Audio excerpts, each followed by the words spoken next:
Hi friends, today I want to show you how I design. But what should I design? So recently I've been trying some anime inspired natural color change designs. Let's do something similar. So you can guess, I am a fan of anime and I like VTubers. There's actually a perfect combo. Let's design Crunchyroll-Hime, the mascot for the anime streaming platform Crunchyroll that I use. And not sponsored, but hey Crunchyroll, if you're interested, my name is Origami by Boys. And with that, I'm going to design Crunchyroll-Hime. The first thing I do when I design is to look for references. Okay, this is a great reference. Now, natural color change in origami can only be two colors. Here I will use a paper with white on one side and orange on the other. Knowing that, I won't be able to design every single detail, so let's choose the details that I will make and the ones that I'll skip. I want to correctly capture the vibe of Hime, so what stands out to me is her bow, her ponytail, the orange outfit with white boots, and her pose. And maybe I should make a yuzu too. Unfortunately, I won't be able to make her yellow ribbon, but I think I can get the same effect with a white sash. Yeah, this Nendroid is actually a great 3D reference. Since it's chibi, it accentuates what makes Hime, Hime, and since I'm making an origami Hime, that's more important than getting every single detail correct. Let's design. The approach I'm taking is to start with just her ponytail and ribbon. Her ponytail is very long, and to get the color change, it needs to be from the corner and then the ribbon on the edge. This structure worked nicely, but I will have to sacrifice the ponytail length just a bit to make it work. Whenever I get something to work, I like to map the structure in a crease pattern. From here, I can modify the proportions and get a sense for the other parts, such as the leg and skirt, which I've added to the bottom. I've designed enough that I can almost plan a full design with this software Origami. The link is in the description if you would like to try yourself. But I am stuck on how to fit the arms in the middle space, mostly because I want to add fingers. And now I just jump back to the paper for a test fold.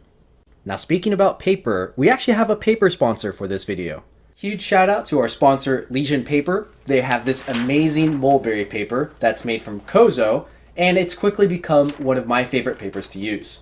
It treats extremely well and easily with methyl cellulose, and comes in a large enough sheet that I can normally cut a 60 by 60 centimeter square, as well as two 30 by 30 centimeter squares from one piece.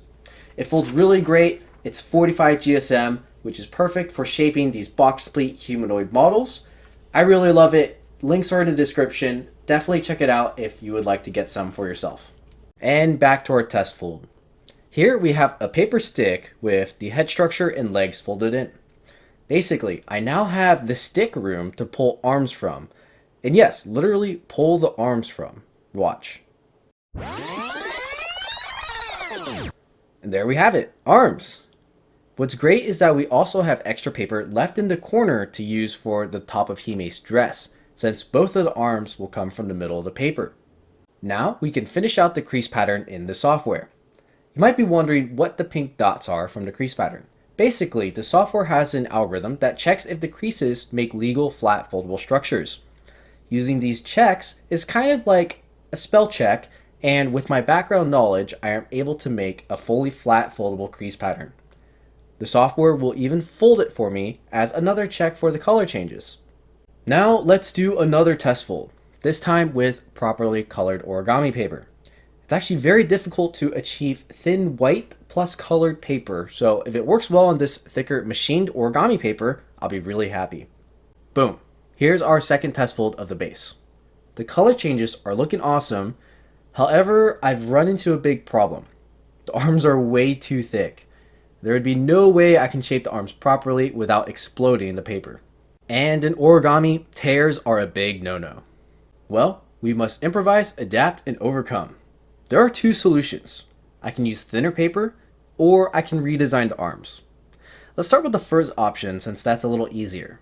And here's test fold number 3. I made this one with double tissue paper that I treated myself. Obviously, the colors are not right, but I wanted to test how much of the color would bleed through the paper, as well as if it was thin enough. Sadly, this reveals more problems. So, solution 2, redesigning the arms.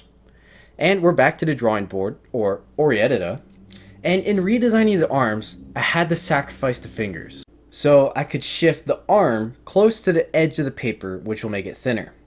There's still leftover paper in the very center, and I found that I could turn it into a flap, invert that flap, and use it on the back to complete Hime's skirt on the other side.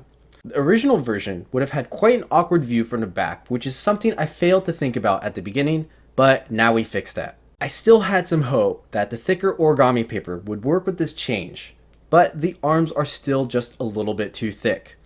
And that gives me just one last option. Time to break out the fancy paper. This is the mulberry paper from our sponsor, Legion Paper. It is handmade, and unlike other mulberry papers that have uneven streaks of kozo for texture, this one is even all the way through, making it perfect for folding origami. It is close to 3 times thinner than printer paper, but 500 times the price. I mentioned before that making white plus color paper is very difficult. You can tell that on the white and red fold I made, the red bled through the white to make it more of a pink color. While I'm losing just a bit of purity in this technique, the solution is to add colored paper only to the portions that need it. In my book, this still counts as a natural color change, and it will be way more aesthetic, as Hime deserves. I am attaching the orange tissue paper with PVA specific for paper usage. It dries really fast and won't warp our paper. Hime may be 116 years old, but she has no wrinkles, so no wrinkles for our paper.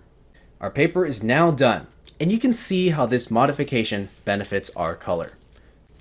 Let's fold. This is complex origami, but folding it isn't actually too difficult.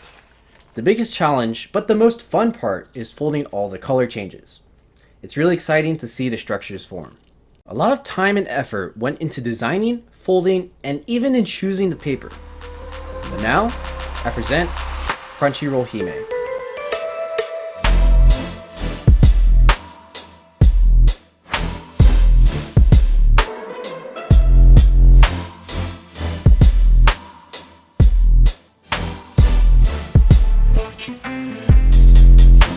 Now, I have a confession to make. The Hime you watched me fold is not the one that's actually shown, but it's this other one that I'm holding right now. Even after folding and shaping the entire model, I realized that the proportions on the crease pattern were still wrong and the arms were way too long. In the meantime, I adjusted the leg structure to be more efficient, and I changed the dress connection to make it less thick. And yeah, that means I had to restart from making a whole new sheet of paper to refolding the entire thing. In the end, I folded Hime 5 times before settling with the finished one. So once again, thank you to Legion Paper for providing me a bunch of their mulberry paper. Now, Hime is a bit too complex to make a tutorial, but you can find her crease pattern on my website that I showed in the video. However, Yuzu the cat is a much simpler design, so if you want a tutorial for that, let me know in the comments below. And thank you everyone for watching. Make sure to subscribe to see more amazing origami, and I'll see you all in the next video. All this origami, all this origami, all this origami got me going kamikaze now.